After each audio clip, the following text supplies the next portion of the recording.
All right, Black Box Radio. We are back in the box. This is our first interview this month, the month of March, Women History Month. It's just a pleasure to always be in space with Black people.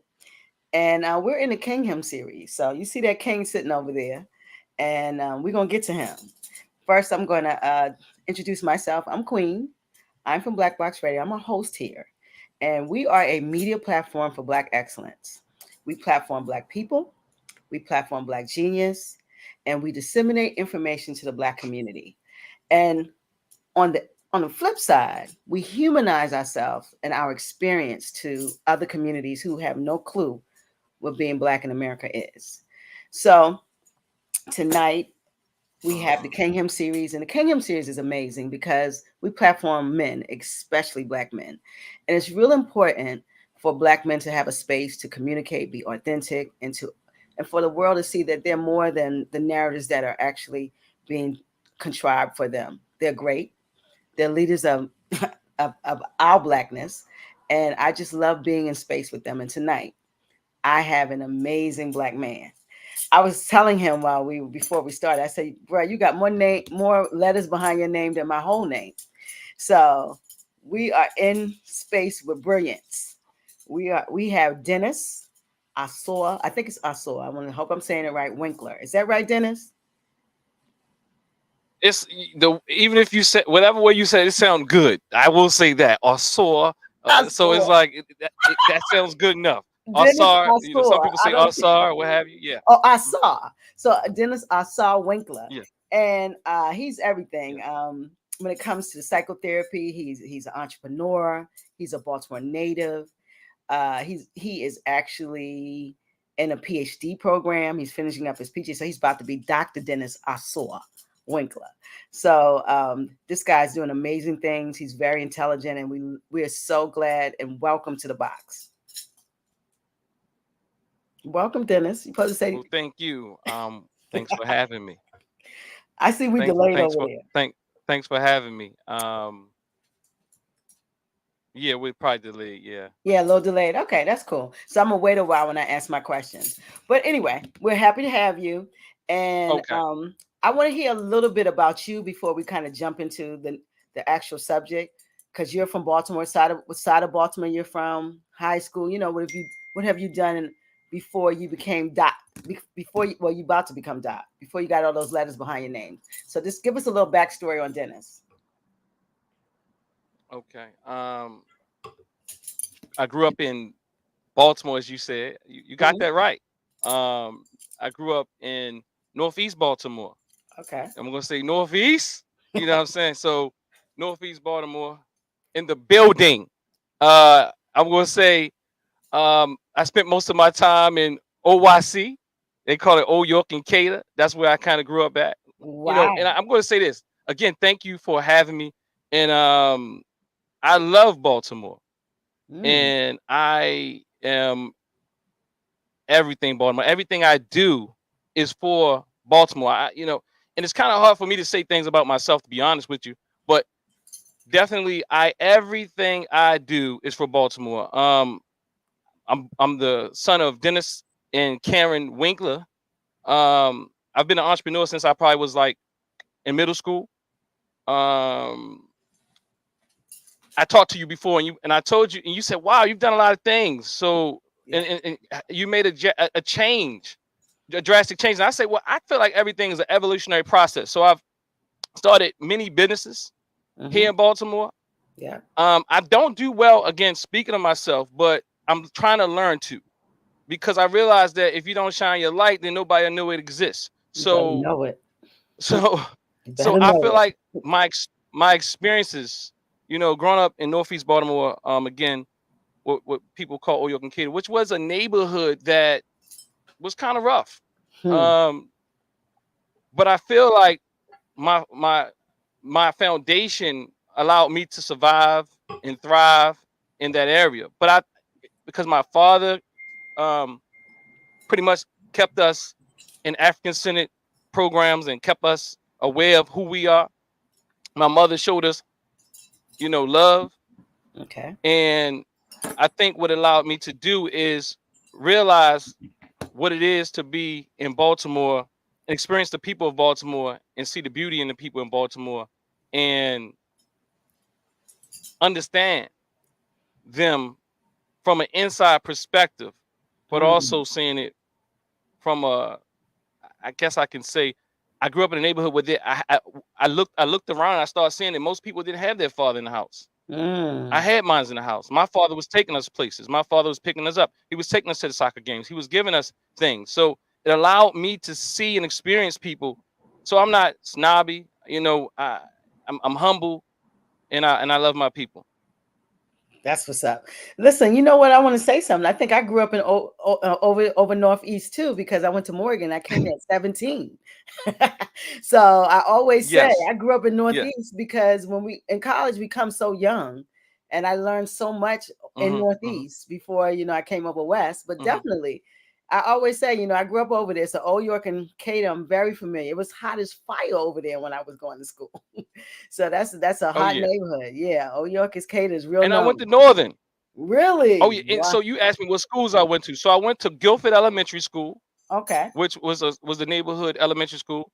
Then I went to Roland Park, which Okay. is also a zone school, right? Okay. But it was it's like one of the prestigious schools in Baltimore. It is. And then I went to Northern, which was the opposite, Northern Northern High School, was on where fire when I was over there.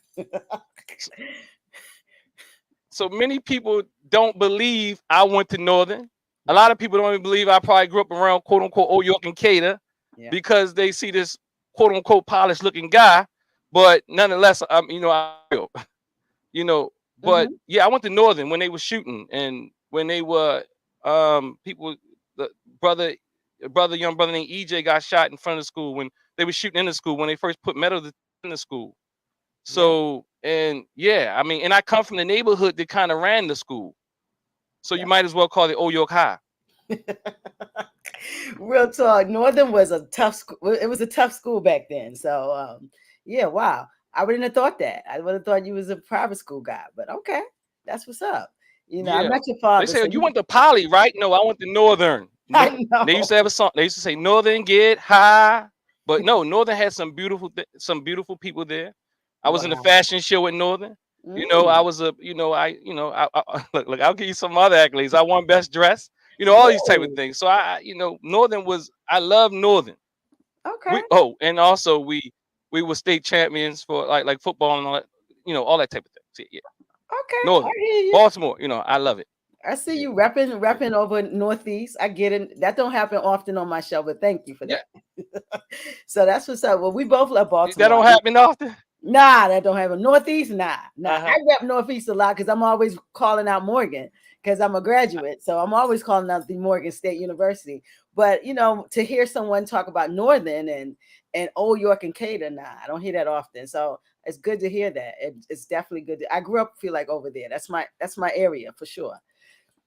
And I love Hmm. Baltimore. It's like Hmm. you come here and I never left. So love Baltimore. Right. Baltimore is my city. So Mhm. with us both having a love for Baltimore, we've been here. You grew up here. Baltimore is in flux. That's what I say. People say, well, it's falling apart. I don't think that. I think it's in flux, and it has a dichotomy. It has a lot of beautifulness, but we see the everyday violence. We see the problem. Baltimore City schools, I think, are an issue. We see young people not having the opportunity that I think they should have, and so I kind of wanted to bring you in because you're a psychologist, psychotherapist, and the subject today is Baltimore psychotic or is it in a psychosis? And I just wanted to kind of peel back the layers and just start an analysis with someone who can actually really delve into that issue. What do you think about what that type of subject when it comes to Baltimore? I was wondering. I was going to ask you, like, when you say is Baltimore psychotic or in a state of psychosis? Are you distinguishing those two as different? Um, well, I think when something psychotic, it is like that can be something that you're born with. You know, a psychosis is something that I think that could be put upon you. So maybe I'm wrong. That's why I got the psychotherapist with me. And you done took out your hat. You hot now. You ready to go. So that's what I like. I ain't taking my hat Yeah. off So because the Scorpio. so let me say this. Okay, let's talk. Let's talk. so, so I'm also a researcher, right? Okay. So I can go with what your definition is, right?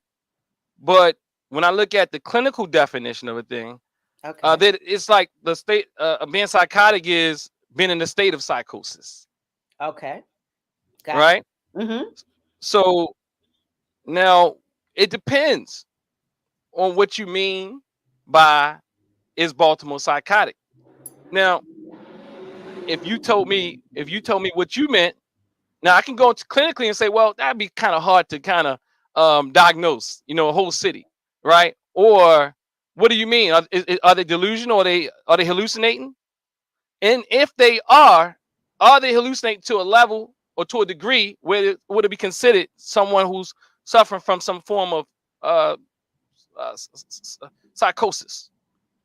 Now, delusional, I'm Okay. going to say absolutely that most of us are delusional to some Ooh. degree, but Okay. um, but but because I mean, it's some healthy level of delusion, right? You know, It you know, is. if it's culturally appropriate, you can believe in some things that don't exist. Hmm. You go to one church, they believe this. You go to one mosque, they believe that. But Sure. it's okay because they have a cultural, they culturally recognize that these are what we believe in, and it's okay. But it's when it doesn't work for you that it becomes more of a psychosis. And I agree with this person here, uh, German Miss Robinson. Let me say that. Yeah, Jermaine. I Yeah. agree that we are dealing with an altered state of reality due to our trauma. Yes. So if that's what you mean by psychosis, I'm going to say yes. Okay. Well, you know what? Let me break it down with because my friend Miss Jermaine, she's correct. We are traumatized. Just our experience in America has presented trauma. I'm clear of that. But Baltimore, to me, has Mm-hmm. cultivated another trauma, some more trauma, because we have with Baltimore all of these programs that have made Baltimore. Every program that has actually put a people that's been created to hurt people was created in Baltimore. We talk about redlining. We talk about the black butterfly, the white owl. We talk about all of these systems in place where it keeps people out. We have Baltimore City Schools. I just learned that the charter of Baltimore City Schools says that you have to adequately educate. Not there's no that is the only that is in the charter adequately. Not this is how you educate. This is what we expect. Adequate, which that could be anything. You could throw words in the room and then have people decipher those words, and that's adequate. So what I'm trying when I say that is our state of being has been trauma, but then we have these ancillary issues I feel in Baltimore, the school system, the negate the blight in neighborhoods, the food. it, it's just so to me it's so many, the lack of education to our young people, the lack of opportunity. Let me say 56%. this. Okay, go ahead. Mhm. Go ahead. This is the so what I'll say is okay. So yes, Baltimore is real. I mean, Nina Simone wrote a song about it, right? So the reality is, however, that Baltimore is also resilient. Yes. Because there's most the average Baltimorean already knows that there's systems against them. There's no question about that. So it also makes them have most black businesses in the country. One of the places with most black businesses there is one of the places who have so many things that is counter to that because they are under no illusion that they are part of the system. Whereas you can go other places and they feel like they are part of something that they get position.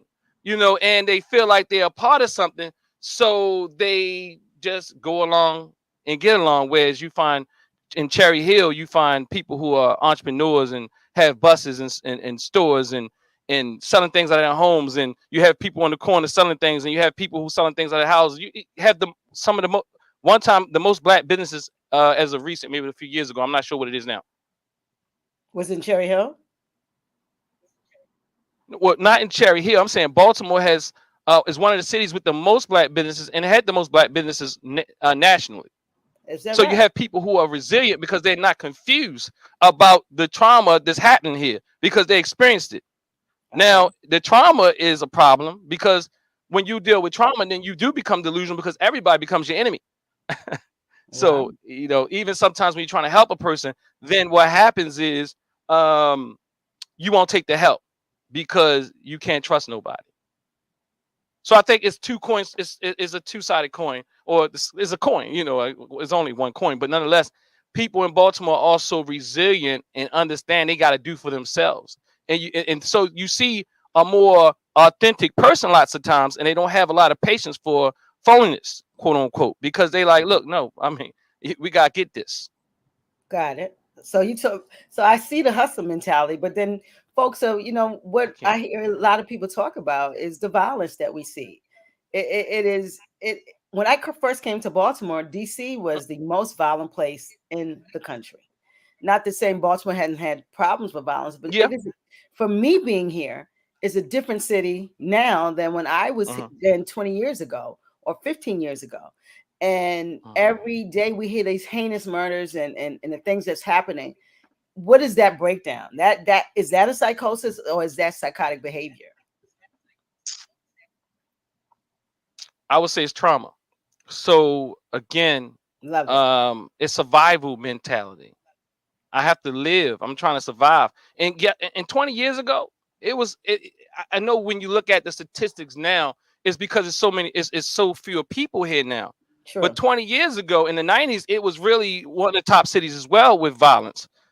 In fact, it was way more people, a lot more going on. But it's different now. It's different that you can't really calculate the violence. But back then, it was a lot of neighborhoods coming after each other. So Hmm. you kind of could predict and kind of stay away from certain areas, but now it's like you just can't predict. You can't. You might just, you don't know when it's going to. It's these gangs and things that happen that back in the day used to be neighborhoods. Mm. So you're saying violence now can be singular. It might be the precipice is trauma, and the violence is singular. It can be anywhere because I think I was on the I'm phone. sorry, say that again. I said violence can be singular, like one person, and you never know the triggers to violence. It used to be more of neighborhoods, gangs, or people against each other, but now it's more you never know where it's coming from. And you're saying the precipice is trauma, because No, today I'm I saying that. go ahead. Yeah, I'm saying not that's a singular. It's gangs are different than what used to be called neighborhoods. Okay, Gangs, you have like you might have 5 gangs in one neighborhood.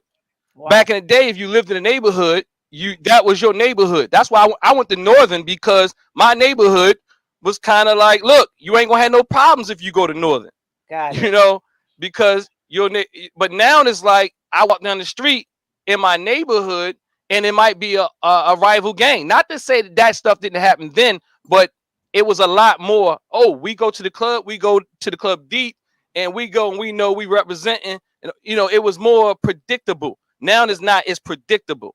Hmm. It's not as ordered even in some neighborhoods. We just left down off of Hartford Road where we used to be at. No, where we at? We on Hartford Road now. We was on Bel Air Road, and it was a lot less predictable than it was when I was younger. When they had dudes who kind of like had like more of an order to the even to the street culture. Okay, okay, wow. Because I'm really trying to find this. Drugs, I mean. Yeah, drugs. I know that the criminal element kind of belies in the underbelly of drugs too. And we have drugs here that is Mm-hmm. very chemical, chemical based, and I'm sure that's Mm-hmm. triggers. Mm-hmm. Chemicals, the food that you eat are triggers. It's a lot of things now in play that we see this violence, and we see our young Mm-hmm. people. And I think in a lot of ways they're very hopeless in a lot of ways. They don't have a lot of hope for their future. So what I do want to talk about is not really the attack of what Baltimore is what are some solutions for what we see. How can we change some of these narratives, the dynamic that we see going on every day when we turn the news on?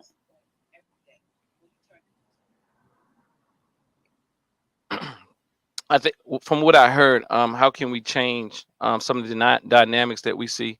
And I Mm-hmm. agree. I'm not. Let me say this. I'm not trying to frame it as if Baltimore doesn't have issues, right? Right. But we do know it's a systematic thing.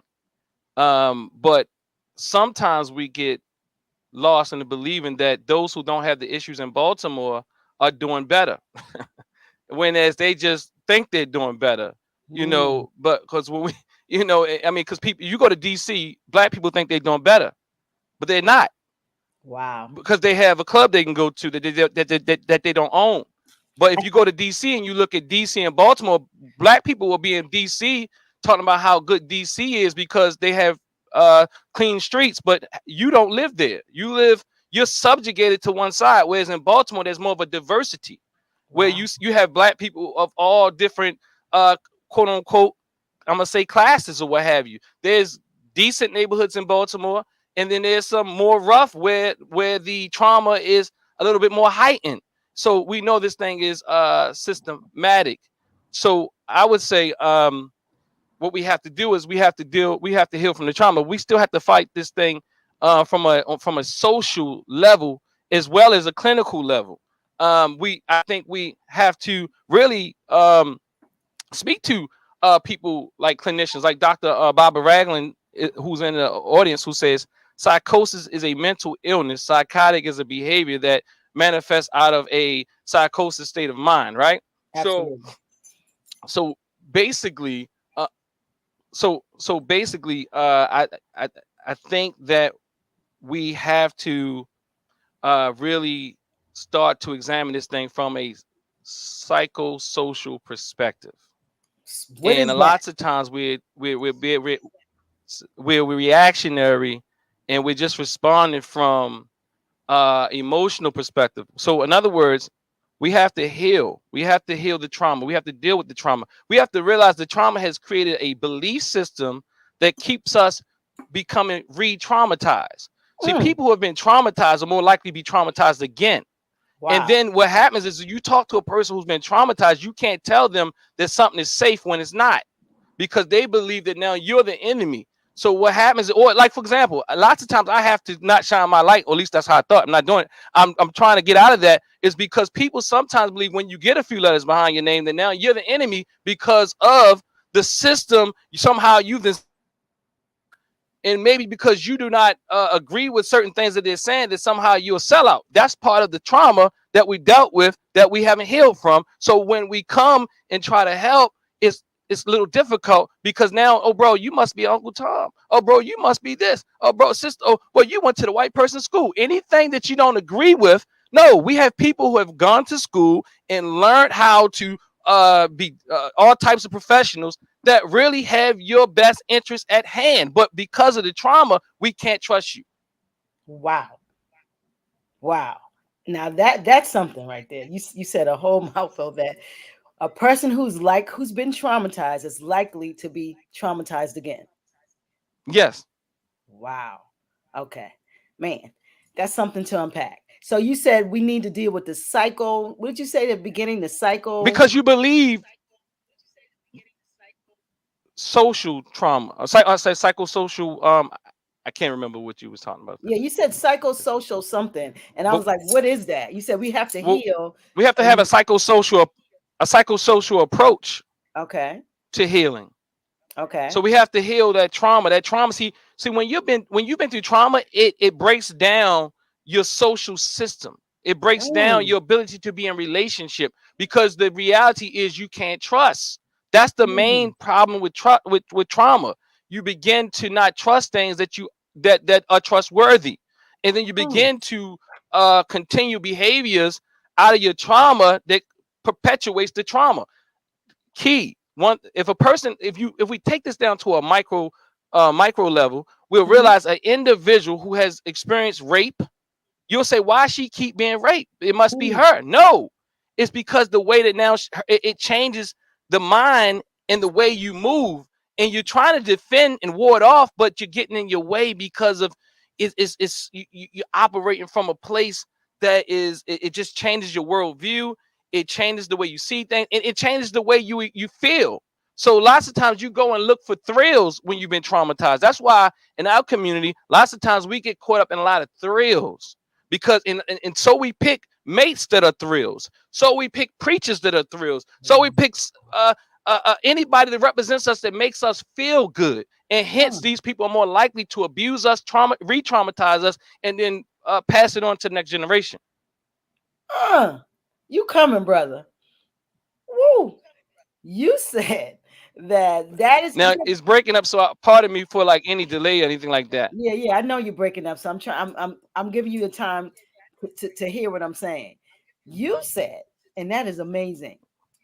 That, and I always say that the reasons why we love to be entertained, we love to have fun, we love it, it's because of our trauma. So you're saying we're always looking for Mhm. a thrill. For those of us, and let me differentiate this too. Okay. See, everybody's not traumatized, right? Because see, sometimes what happens is once we say things like everybody's traumatized, then no, I don't have to listen to that traumatized brother because he's traumatized too. Yeah. You see what I'm saying? See, Yeah. so so everybody, even if I've been through something less than you, I could be more traumatized than you. So some traumatized from falling off the side of a curb. Some people aren't. They could have been in thrown out of an airplane and survived and not be traumatized. So the reality is we respond differently according to ways our attachment system. And our attachment system is, our ability. It's kind of like how we were brought up. So many of Mm. us are more resilient just because we've been nurtured to a degree, Okay. and we've learned to deal with our emotions, and learned lots of things. We've been so some people are a little bit more. Some people are more resilient. Okay. Got you. So and then so that's why even in my research study, I'm looking for those. What are those behaviors? What are those patterns? What are those ideas? What are those thoughts? What are those things that people are doing that allow those particular group of black people, or those people in that population, or these individuals, to be more resilient, so that we can now learn from those things. What we do now is we caught up in thrills, and so people with all the answers and all the feels and all that type of thing, and they keep walking us into walls because they speak loud, talk loud. They tell you how bad everything is, but they don't. And they got all the answers. Mm. So we're attracted to that person who's charismatic and just walk us into walls. But walk into the wall. But I have the answer. And if you're not a part of this, then you are a traitor and all this type of thing. So Mm-hmm. what I'm saying is we have to realize that divisive language is a part of re-traumatizing and controlling people. Huh. You Yeah. know what? So that can also stem towards religion and how people hide behind Christianity and the church and all of these spaces that we put our in because we've been re-traumatized by that slick tongue pastor. Am I right in that? Well, let's do this. I like well you I say you're accurate, but let me make it more broad than that. Let's do that. Let me say it's easy for us who quote unquote call ourselves conscious to go at the church. But even in the Pan-African communities, even in the Afrocentric communities, Yeah. even in the Muslim communities, even in everywhere you go. See, some people just jump ship and go to different communities depending on where they can get a larger audience, right? So Ooh. they didn't accept me over here, so I'm gonna go over here. We are traumatized wherever we go. In my study, my research even supports that none of that really matters. The different religious perspectives. There's no significant difference. There's no significant difference if you identify as a Christian, or if you Yep. identify as a Hebrew Israelite, or if you identify as a black nationalist, or all these type of things that really helps us deal with that trauma. But there are Right. some things such as prayer. There are some such things such as meditation. There are some things such as I know how to not look at everybody as the enemy. That is seem to be protective factors. But we like to deal with the person who screams loud but really hasn't done the work, and so he or she now beats up the people who have done the work, who have gone and did the research. Not research. Research is not just looking at books and reading books and regurgitating information. So what I'm saying is, so then we shut them out and make them the enemy. I'm talking about it, we make people the enemy who have done some work, because then what they will do is take away from my movement. And because I'm traumatized, I need an audience and I need people to serve me. Mm. Oh, you breaking it To down. be I love it. idealized. I need to be important. So this is where we create this narcissistic, or this little boy or little girl that hasn't been fed or hasn't been nurtured, who is now going around and it cannot be satisfied as it pertains to feeling good. So I need people to tell me how cute I am. I need people to tell you how handsome I am. I need people to tell me how good I am, how intelligent I am, how much this Mm. is. So I gather these people up, and I never get enough. And when you don't do it no more, I will dispose of you and find some others. Wow. Because there's always others who are looking for the daddy or the mommy that they haven't had. So what happens is we Whoa. go and look for these people who are going to stand up for us.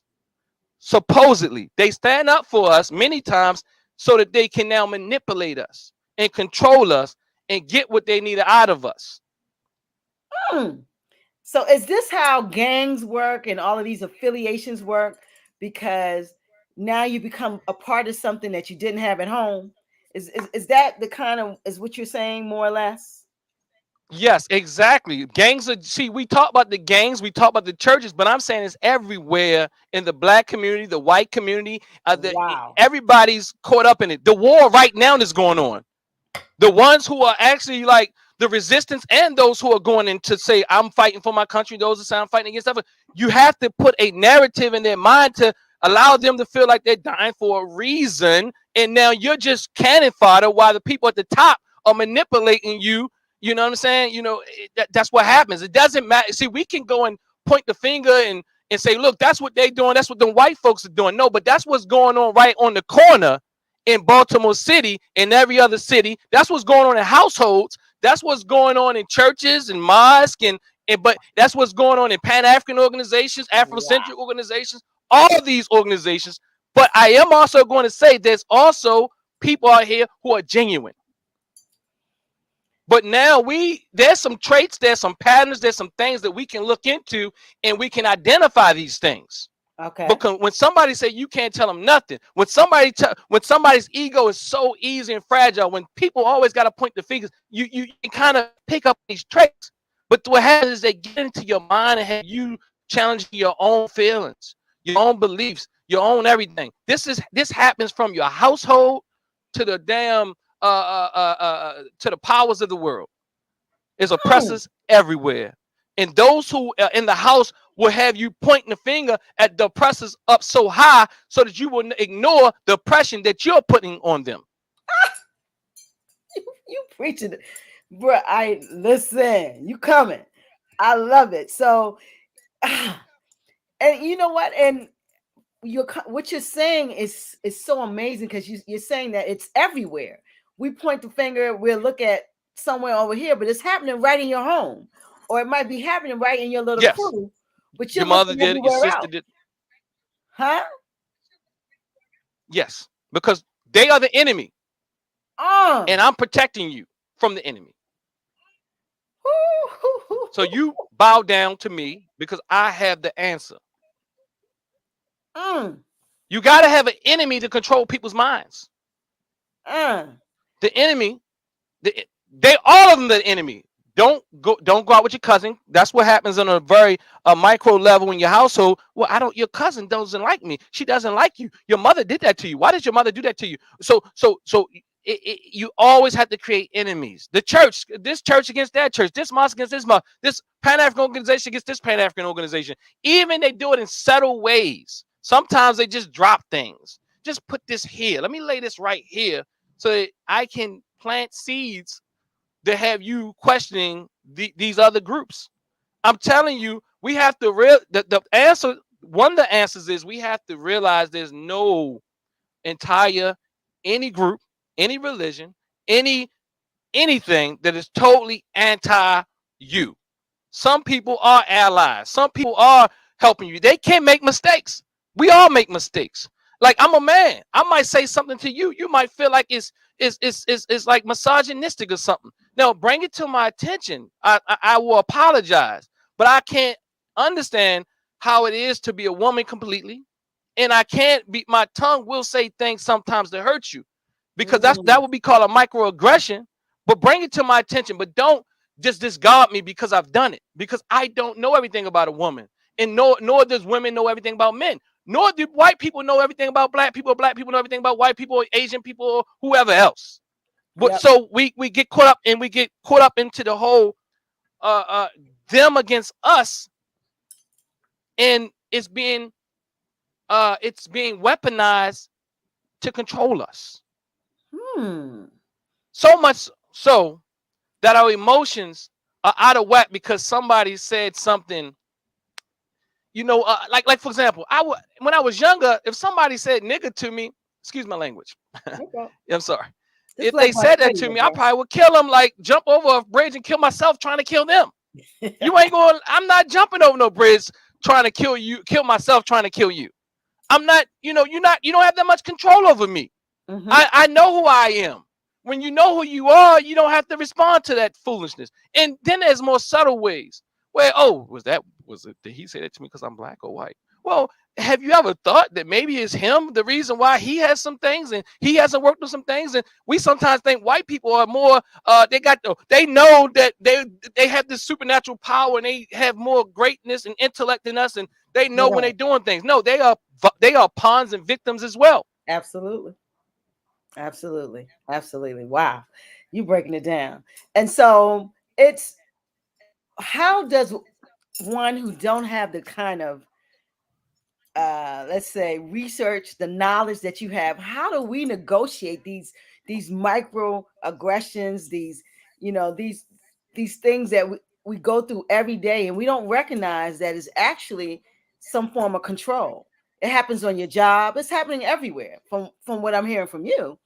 How does one kind of move through that in this society that we live in?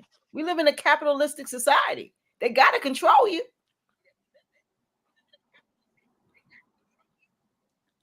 Well, the thing is, when we say they, we have to then start asking who the hell is that? Who the hell is that? We have to ask the question because that's a delusion. I'm telling you, that's the delusion. That's the psychosis, if you want to call it that. Wow. That we keep saying they, but nobody can tell you who the hell they are. Mm. They is everybody. They is Mm. they is everybody from the pimp on the corner to the pimp in the White House. Ah. I'm not saying that. So it's not necessarily um see, so we have to realize there are some people out here that are out here trying to hurt you, and typically they are hurt people. They are Yeah. people. If somebody trying to hurt you, it's just a sign that they are hurt. Mm. And so and you can't fight them people this way we think we're going to fight them. Mm-hmm. See, because the thing is, they don't have a button like they can go low. They can go lower than low because Mm. they just want to feel good again. So what you have to do is learn to distinguish between those people and those who can that mean you well. I don't. I'm sorry. What was the question again? I would say like one that doesn't have the amount of knowledge that you have and the research and the what you found out in your lifetime because you've done the work. How do we negotiate these spaces with all of these microaggressions and this form of control that you speak of? That's how you. That's okay. So the microaggression Mm-hmm. in of itself at this point is being even in the literature. What's happening is we're identifying these things so much that people can't make a mistake. We have to realize that lots of microaggressions aren't necessarily intentional. It's called Mm. ignorance. People have the right to be ignorant. People are ignorant. Oh, well, we all commit microaggressions. You Ooh. just let them know, bro. What's up with that? You know what I'm saying? Like, hold up, what's up? Like, we all commit microaggressions. It's none of us that out here that do not commit microaggressions. But when we've been so traumatized that if I come in, I say, "What's up, sis?" and you be like, "Hold up, I'm a grown lady. Don't you talk to me like that." See when you start reading and you start reading all this stuff and you start saying, "Oh, the black, see, this is what the black man does. See, he calls you sis to belittle you." And I'm like, "Oh, that's not my intention." Now, if you think that's my intention, instead of coming at me so hard, you just look, bro, I really don't appreciate the word sis. Because if you understand, sis was a da da da da da da da da and da da and I would say, you know what, sister, Ooh. I would try. Now, if I make a mistake, just know that it's not my intent to hurt you, harm you, or anything like that. And I'm telling you, nobody is people. People, we have to build up our understanding of people. Once we understand that people aren't as like we're also competent human beings, and nobody's better than you. Nobody's better than you, and you really have confidence. You'll start feeling sorry for them. Like, you Mm. really got, and even if they meant it, like, oh, you really want to hurt me, right? You really want to hurt me. And that's part of the reason why I've done all the things I've done. Because I don't care how many degrees you got, how much education you got. I'm not beating up education. I think people need to respect it more in some of our conscious circles.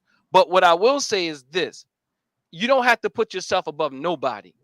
You have some skill sets, and I think they should be respected. But if Mhm. that's all you have to make you feel good, once it's stripped away, you have nothing. So what I'm saying is we have to build up our own confidence. We have to know who we are. And if once Mhm. we know who we are, we'll be less reactive to what other people say out of their mouths. Hmm. Like that. I like that. Because they You- know. Like, if your enemy know that they can get you going off of a word, a phrase, a statement, they're going to throw it out there and set the trap up, and you're going to get caught. That's it. That's it. And that's what I say about, as you said, nigga. This is Black Box Radio. We can say what we want. So when you said nigger, and I hear people say the N word, I'm like, so what is the N word now? You create this word that's supposed to be projecting hate or whatever it projects, and then now it's so bad to say now it's the N word. It's still the word. Do you get what I'm saying? This N word thing, I don't get it. And if you're not, and you know that you're great, and you're not a nigga, someone said, and I was looking at him, I keep walking. I'm like, whatever. That's you. You the nigga because you're saying it. And what does it mean actually? Mm-hmm. And so, that's from when you said that, it made me think, how we say the N word and all of this stuff. What does it matter when you're great? It doesn't matter. I think Yeah, it it doesn't matter. doesn't. We have to realize that's something in us. That's something in us that may have come through white supremacy, racism, oppression, and all of that. But once you heal from that, they have less power over you. Yes. They Yes. they made the word up so that you could respond. They say things like that so that they could so that you Exactly. could respond, and you still responding. It's a You trigger still word. giving them so much attention. You give Exactly. them too much attention. If you Exactly. stop responding, they'll have to figure something else out. There you go. That's what I say. But what do you say about our older, like my mother? She hates that word.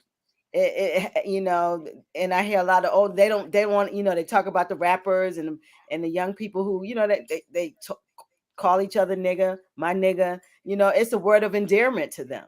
So what do we say about that? She has her right to not like the word. Okay. And what about young people who, that's my nigga, shorty, They not gonna stop it. Mm-mm, they're not. So I mean, at the end of the day, we're gonna always have a difference in agreement. We're not gonna agree all it. We're not gonna agree. So, and that's an illusion too. We think, oh, we got to be the same mind, the same thought. No, this is the illusion that people say you in these organizations and groups. We're gonna have to have like mind. When people come into this TNAT Holistic Wellness Center and they tell me, oh, we are like minds, I'm like, okay, we are like minds. Once you go around that room and you ask somebody, what is your idea of liberation? I guarantee you, everybody is like, it's going to be so many different answers. And half of them not going to be realistic. Wow. Then, oh, don't make my answer not realistic. I'm not, I'm a therapist. So I don't say it like that. I probably used to say, but but on this show, I'm letting you know some of that stuff is not realistic It's not realistic. because it keeps us, and I might have to walk somebody to their comfort level. I mean, it depends on what day you catch me. I might tell you if you're trying to come and you trying to, have this real thing. That's not realistic, brother. But nonetheless, it's these things that people. It's this stuff that we'll never. We have to make realistic goals. That's what I'm gonna say. So it's something called in therapy or many other mental health, whatever, helping fields. That's what I want to say. Helping fields. There's something called a smart treatment plan. It has to be specific, measurable, achievable, realistic, and timely or time bound. So that's what we have to do with the stuff that we're saying, and you have to really do that with the people who saying they're gonna do some stuff. Some of this stuff is not realistic. So they say we're not going to see it in our generation. Well, goddamn, tell me what we're going to see in our generation. That's what I want to know. Yep. Yeah. It's not that damn hard. Sure it's not that hard to see some things in our generation. Right now. Absolutely. No, it's not that hard. If you tell me, see the thing, my mind don't think like that. My mind think if we say we're going to do it, we're going to do it. Now, it has to be realistic. You understand? So if it's nothing that we can't do that's realistic, but we're not going to rid the world of racism. I'm sorry. It's always going to be some of that. Yep. We're not going to rid the world of lots of things, but we can change the way we can change the amount and the awareness but it'll be another thing. I guarantee you. So being a therapist, does that give you this third eye, the fourth eye? So is your the therapist, because I have a cousin who's a therapist, and it seems like when we talk, I'm being examined a lot of times. So is that therapist thing like your fourth eye, like you can see stuff, bruh? One of my mentors said, he said, every therapist is not at the same level.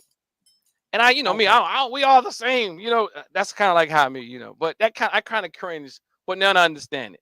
See, a lot of therapists, if they really are insightful, yes, you have to know you. If you see, and that's the thing is, like, I went through a program. I went to Loyola. Some people, you went to Loyola. I thought when I went to Loyola that the white people were going to kill me. I said, I know everything in my mind. I'm black and I'm this. But I realized it was a little different. A lot of them even supported me. Well, then I know some people say, well, they supported you because they were setting you up and they want you to be one of them. No, that's not true. That's not true for me. That I can't be bought or paid for. I don't care if you're black, white, or whatever else. You got what I'm saying? People come to me because I've been in business for a long time with business propositions all the time. But no, I'm saying my experience and also the refinement through becoming a therapist, it's an evolutionary process. So I'll say yes. Yes. Now, as far as examining a person, I think I've always had that mind to assess and examine. But I'm also a researcher and I study things consistently. Some therapists might go to school and they figured it out and they doing the same thing your homegirl do. That that's not a that's different. I mean, they didn't read books, but they didn't read no books. So they're not trying to practice no modalities. Their modality is their name. So when I have interns here, I say, so what modality are you using? What framework are you using? Are you using, so let's say Queen. So if you came here, Queen, and you were intern, I'd be like, so what are you using? Queen's modality, or are you using some framework that can help separate you from your own feelings? And now you in here because you didn't get over your trauma with I'm not talking about you, Queen, but your trauma with whoever. But now you getting there with your client and you're like, look, you need to leave that man because you had to leave your man. And now men are triggering to you. So what modality are you using? So there has to be some modalities. I'm feeling you because I'm looking at Dan Taviash. I think that's his name. He said it's hard to turn off. And I'm telling you, every therapist that I know, bro, they want to. I'm like, you talk about a banana and then tell you what a banana, where it started. That's Don Tavius. Peace, brother Don Tavius. Yeah, brother Don. You can't turn it off. No, you can't turn it off. You can't turn it off because, as they teach us, Dontavius, it's see when you go to become a counselor, especially if you're going, I'm going to say a good program. What you thought you knew when you got there, you're gonna realize you ain't no snicknick. I'm gonna say Really? shit You ain't once you no leave shit. there. Really? You don't know, like, because everybody knows something, that's our problems. When you realize that everybody, you can learn from everybody, when you learn that things aren't as concrete and black is white and all that. See, that's part of our mental illness. We see everything as black and white. Is they the enemy? This one is the this, and this is right. You gotta cook the food this way. You gotta do it that way. You gotta have the socks in the upper drawer because my mother told me it's got to be in the upper drawer. It can't be in the bottom drawer. And so this is what we have going in our households. This is what we have going in our institutions. Everybody got the damn answer. But when you realize, as a therapist, you realize, look, it's not that simple. It's just not that simple. You have to look. I know you like breakfast on Saturday morning. She likes it on Sunday mornings. Now, so but that's how we're in those level, and I'm not exaggerating, those level of minor arguments and fights about things that are insignificant that we make so significant. You're so right. Because I gotta have it my way, and this is the way my culture does it best. My culture, because I grew up in Northeast Baltimore, we do it best. The West Siders don't do it better. All that type of thing. My wife's from Jamaica, right? I'm from Baltimore. Now, we had to merge and create a culture. You see, now we never had those arguments because we never thought that one of us better than the other. Got it. And my father taught me and trained and brought me up to, I just love black culture. I mean, just taught me to love black people. To some degree, I had to learn not to hold up. They ain't perfect. You're right. You're right. I was going, yeah. I like that. I want to kind of move in. I see Ms. Robinson. She wrote something here, and I have to read that. You see that it says the N word is letting you know that you are still a slave, and to the white world, you're 3/4 of a human. Unpack that, because I think that's a little rigid. So let's see. The N word is letting you know that you are still a slave, and the white world, you are 3/4 of a human. I get that. Like, I don't personally use the N word personally, right? I would never say "What's up, my nigga." Now I just say "nigga" though, right? Yeah. I'm not gonna say. I don't. I'm not gonna say "What's up, my nigga," right? But I realize that there is some truth to sometimes some words having certain levels of energy. But I also think there's some truth to people creating the energy behind the word themselves. Absolutely. Because some people can call you, the same person who say nigga as a sign of endearment, he can get upset and call you a different type of nigga. So words can have multiple meanings, especially in European languages. Sometimes it means this and sometimes it means that. Absolutely. You have to figure out contextually what the hell it means. Absolutely. So I don't think things are that black and white. Me neither. Because now we're going to have an argument again about this young man said, "What's up?" Like, even in Baltimore, I know I don't say it. "What's up, dummy?" Like, I could sit there and like, why you calling each other dummy and all this and all that and go through all this pointless fighting, But I could say, well, why y'all calling each other dummy? I have the conversation, but I'm not going to ad nauseum try to make that the issue when there's greater issues. I just want to make sure you good. I want to make sure you have a healthy level of esteem. Now, you say dummy and you got a healthy level of esteem, we good. But if you say dummy and it's knocking you out the box, then we got a problem. We got a problem. So we can we say we can define for ourselves. Let them define for them damn selves. And that is why I wanted to unpack that, because I think it's a little rigid. And we got to understand that words are very powerful, but it's sometimes it's coming from the person. The person puts their energy in the word.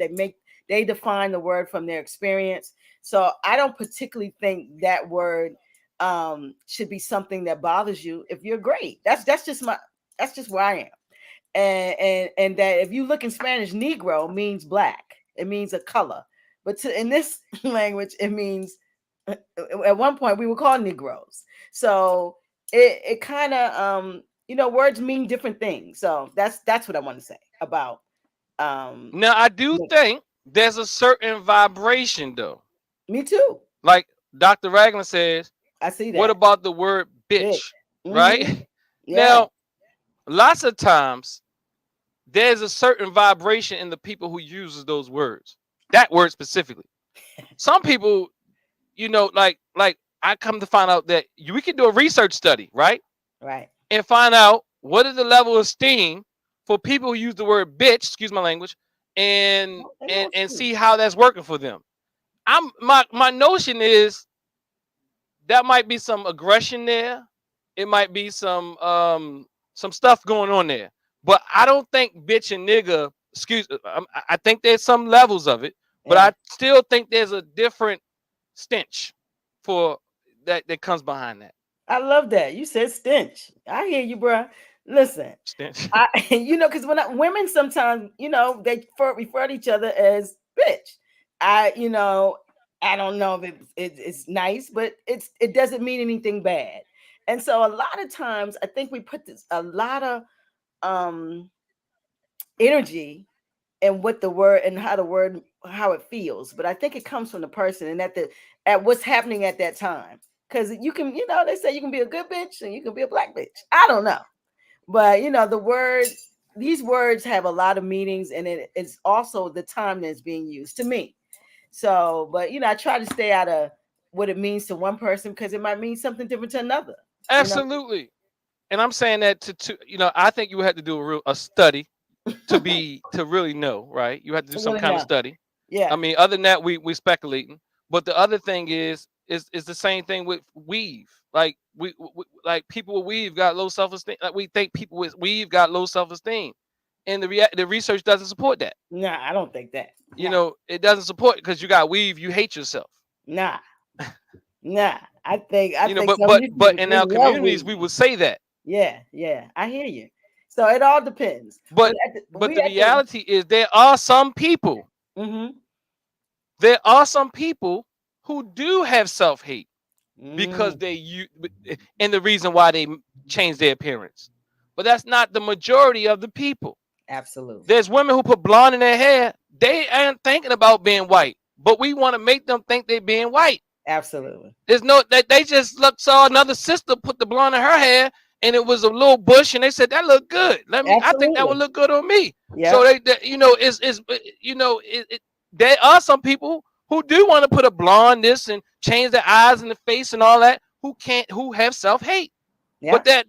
everybody who does a thing does not fall within that category. That's true. That's true. It can be We for don't think vanity. scientific. And that's Yeah. why Dr. Yes. It could be for And nothing's vanity. wrong with uh yes, and nothing's wrong with trying to make yourself attractive for the opposite sex or whoever you're For the trying to be opposite attractive side. for. Oh, that's a whole. You open up a whole can of worms. I'm gonna let that alone. Don't you even say it, because I think. Well, a man told I me. think Let me say something right quick. A man told me that women, what we're doing with the hair weave and the eyelashes and the blonde, we do that for each other, because men don't really care. That's what he told me. So, but I'm gonna leave that there. What you think about that, right quick? I think some men don't care. Oh, I love it. Again, we speak in these absolutes. Some Absolutely. men don't care, but some women, them eyelashes then took her to another level with attention. Ooh, So I hear that. you can't tell a woman who didn't get no attention when she put them eyelashes on that she didn't get a lot of attention. Touche, Monfrey. I hear you, brother. Listen, you coming. But look, we got the last 2 minutes, and I'm about to open up a can of worms. We're gonna be in here forever because you're amazing. You got to come back, brother Dennis. Listen, you guys have the TNAT Holistic Center. Let's Mhm. talk about that a little. That's your center. That's your founder of that. It's an amazing space. I've been in it. I love it. Tell the people what it is, how it came to be, and where it is at this point. Okay, so thank you and thank you again and thank you for having me again. Um, TNAT Holistic Wellness Center is a center that I'm going to say grew out of our organization, Temple of New African Thought. Yes. Um, and the Temple of New African Thought grew out of our organization called the African Village. So Okay. let's say in 2000 the African Village, we used to be with Dr. Ray Hagins. I don't know if you heard of him before. Ray And Hagan, yes. but nonetheless, we transitioned to TNAT Holistic Wellness Center. I mean Temple of New African Thought. Mm-hmm. And that was more like, let's say some people would call it a study group or a social. Well, I became a minister, so it's like more like a ministry, but an African centered ministry, right? Right. And I realized that although I read all them books and all these books here and all that type of thing, not Uh-huh. all the Black Power stuff, that I still wasn't really as comfortable working with people who dealt with certain things. So especially when you talk about addictions and Mm. death and grief, bereavement, and so I'm shooting in the dark. I said, so I needed some more training. So I Mm. went back to school, and I've been going for the last 12 years. you Wow. know, I mean, because I've already started years ago too. But nonetheless, um, I realized that we needed more assistance in our community. So somewhere around like maybe 2014 or 2013, I realized that I wanted to create a wellness center, and I wanted us to move more to that model so we can deal with the mind, the body, the spirit, the nutrition, all of those different things. Because Mm-hmm. when you're dealing with trauma, you have to really deal, or mental health, you have to deal with all the areas. We were already dealing with it because, like, we already did Tai Chi, we already did the books, but we definitely need to deal with the mental health. And mental health is a stigma in the Black community, and that's much of our trauma. Mm. We have plenty. I mean, Black therapists aren't everywhere, but we have some, and Mm-hmm. we still don't trust them because we feel that somehow the white man jumped inside of them, and now you're gonna have the white man giving you Freudian concepts, and guess what? Even if he does inside the Black body, but the reality is, even if it's Freudian concepts, those concepts existed before Freud. White people just know how to take things and frame them and create them and put them into labels and all this type of thing. And but if you look at Freud and you look at any of them Young and all those type of people, you see African things and Native American things. You see all these people they really study. Mm-hmm. White people do a good job of categorizing things. Let's give them credit for what they do. They blow up stuff too. Yes, they do that, but they also do some things and learning how to categorize and label some things where put it in books and all of that. Well, I like So how yeah, you say it. You say categorize. I say they take and they steal and they make it theirs.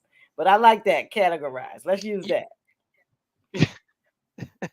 Okay. we didn't have something. We didn't have in our cultures no such thing as play. It wasn't no plagiarism.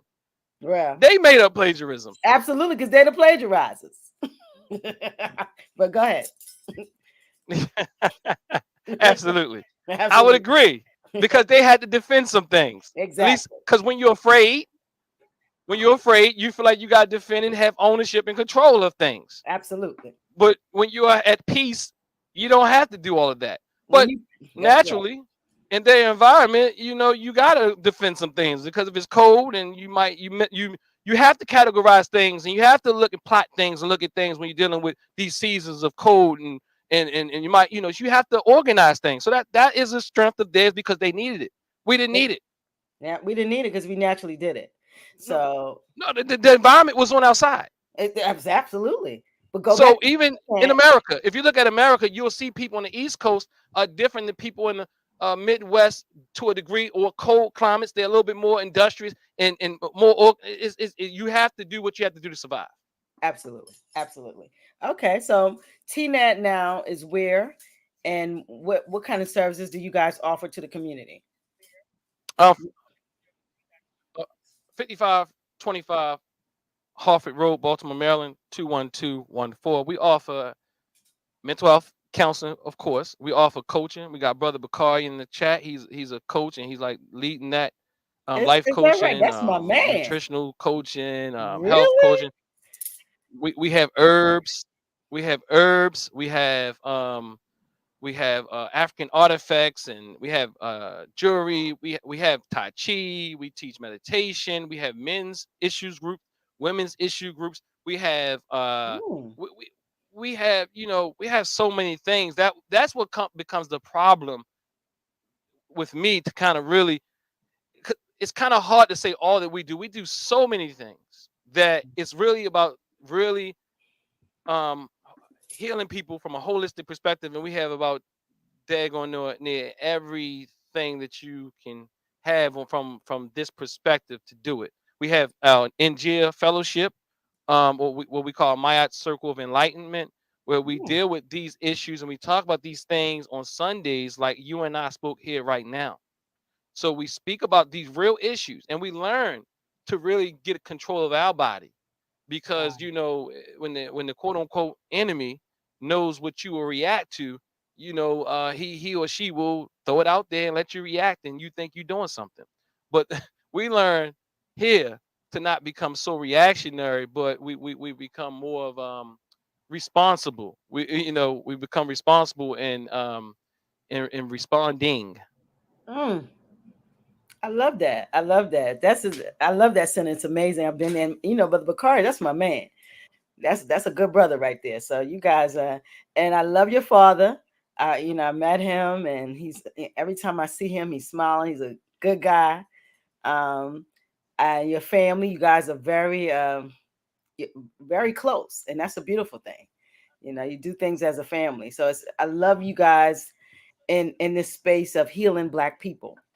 So we're He, an hour and he six gotta be a minutes. good guy. The head. Huh? Go ahead. Okay.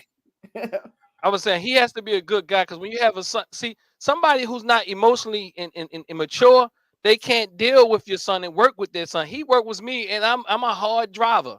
Mm, Like what I'm saying is he has to, so that shows you his level of maturity. Like some people, they can't deal with a son like me, but he mm. but he prayed and nurtured me to be what he.